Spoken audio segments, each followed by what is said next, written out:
राहुल गांधी के राजस्थान में टक्कर बताने के बयान पर अब सियासी चर्चाओं का दौर शुरू हो गया है।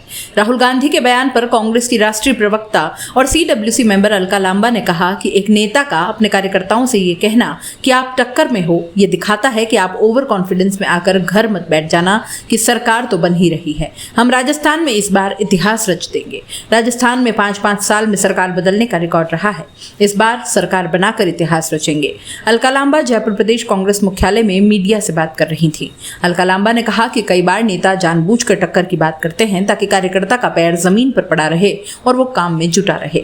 राहुल गांधी की मानगढ़ धाम की सभा में जातिगत जनगणना करवाने की घोषणा के बावजूद राजस्थान में इस पर काम नहीं होने के सवाल पर उन्होंने कहा कि बिहार में जातिगत जनगणना पर रोक लगा दी गई थी।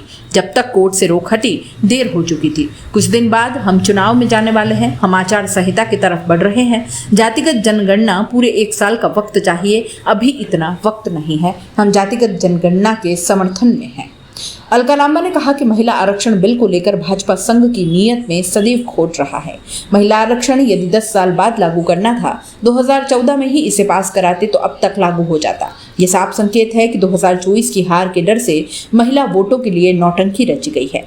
महिला आरक्षण बिल पास हो गया। यह समझना आवश्यक है कि सरकार की माने तो भी 2029 से पहले महिला आरक्षण संभव नहीं है।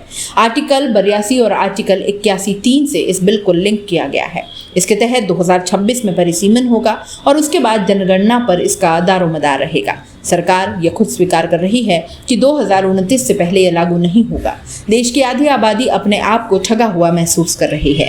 केंद्र सरकार तत्काल 2011 की जातिगत जनगणना के आंकड़ों के आधार पर OBC को शामिल करते हुए महिला आरक्षण बिल लागू करे। उन्होंने कहा कि राजस्थान मॉडल की वजह से हम हिमाचल और कर्नाटक जीते।